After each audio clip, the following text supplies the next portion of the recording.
Putu Satria Wijaya, dokter spesialis obstetri dan ginekologi konsultan. Berbicara mengenai kanker serviks atau kanker mulut rahim, ini merupakan salah satu kanker penyebab tertinggi kematian pada wanita. Kanker serviks merupakan salah satu atau penyebab tertinggi kematian oleh karena kanker organ reproduksi wanita. Sementara pada wanita sendiri, kanker serviks ini merupakan penyebab kedua setelah kanker payudara.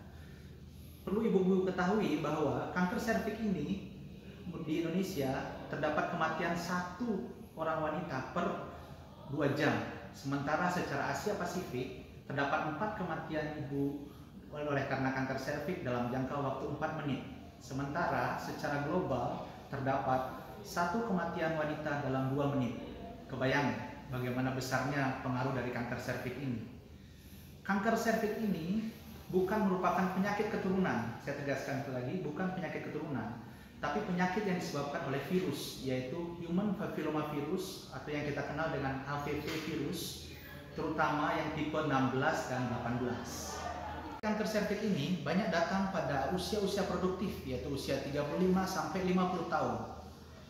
Dan datangnya sendiri kebanyakan pada stadium-stadium yang sudah lanjut, sehingga mempersulit kami sebagai tenaga medis dalam memberikan penanganan kanker serviks dengan baik untuk penyembuhan seorang ibu tersebut. Dan pengaruhnya terhadap keluarga sangat besar, sehingga mempunyai efek sosial yang sangat tinggi dan biaya pembiayaan untuk penanganan kanker serviks ini juga sangat tinggi. Ya. Kanker serviks sendiri ini mempunyai faktor risiko antara lain pada wanita-wanita dengan menikah pada usia muda, misalnya usia di bawah 20 tahun. Intercourse atau kontak seksual pada usia muda, sekitar usia di bawah 20 tahun, seorang wanita yang multi partner ataupun dari pasangan yang multi partner, kemudian riwayat penyakit-penyakit menular seksual sebelumnya, dan yang terakhir dari riwayat perokok. Gejala dari kanker serviks sendiri diawali dengan adanya keputihan yang lama dan berbau dan tidak mendapatkan penanganan yang baik, kemudian dilanjutkan dengan adanya kontak bleeding atau adanya pendarahan setelah kontak seksual dengan pasangannya yang tidak diketahui penyebabnya. Kemudian jika sudah menyebar ke organ-organ lain di dalam rongga perut, misalnya ke organ kencing, organ usus segala macam, sehingga menyebabkan gangguan dari buang air besar maupun buang air kecil, sehingga sangat mengganggu aktivitas sosial dari seorang wanita ini. Seorang wanita yang terinfeksi HPV virus sampai menjadi kanker serviks tidak serta-merta langsung kanker. Jadi perlu waktu sekitar 3-17 tahun. Nah, waktu 3-17 tahun inilah waktu kita untuk melakukan screening atau tindakan prevensi. Jadi waktunya cukup lama. Nah, di sini sering seorang wanita setelah usia reproduksi, sudah kontak seksual rutin, tidak pernah datang untuk memeriksakan diri, misalnya untuk pap smear atau IVA test. Sementara untuk pencegahan sendiri, sebenarnya ada 3 pencegahan, dari pencegahan primer, sekunder, dan tersier. Pencegahan primer bisa dengan edukasi, seperti yang saya lakukan sekarang ke ibu-ibu di rumah. Yang kedua, menggunakan kondom pada pasangan-pasangan yang berisiko. Atau yang ketiga, vaksinasi untuk pencegahan kanker serviks.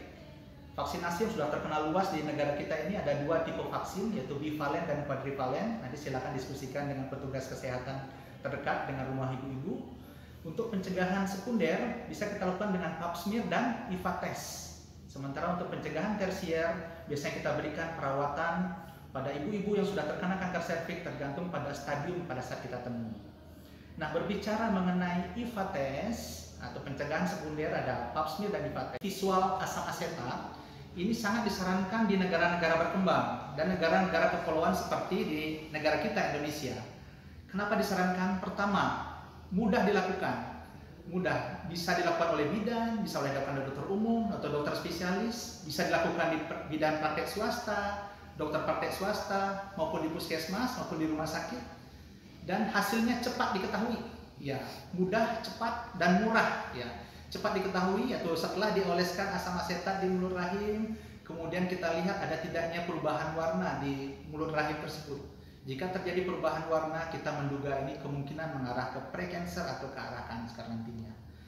Dan sensitivitas dari IVA test ini cukup memadai, yaitu sekitar 65-95%. Jadi sangat baik untuk kita gunakan sebagai alat screening nantinya. Yang terakhir, pesan saya untuk ibu-ibu di rumah, mari kita menjadi duta kanker serviks di lingkungan kita masing-masing. mulai dari RT, RW, kelurahan, atau kelompok-kelompok mengaji ibu-ibu di rumah.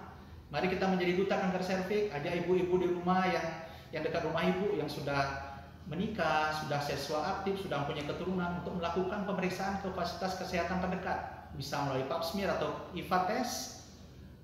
Misalnya hasilnya nanti normal, bisa dilakukan dalam 1-2 tahun sekali, dan jika terjadi kelainan, ditemukan kelainan, bisa lebih cepat, misalnya dalam 3-6 bulan dilakukan ulangan lagi pemeriksaan IVA test atau pap smear. Ibu-ibu di rumah, kanker serviks ini dapat dicegah dan diobati. Kapan? Jika ditemukan pada stadium lebih awal, stadium dini. Demikian mungkin dari saya, Dr. Putu Satria Wijaya, dokter spesialis obstetri dan ginekologi konsultan. Terima kasih.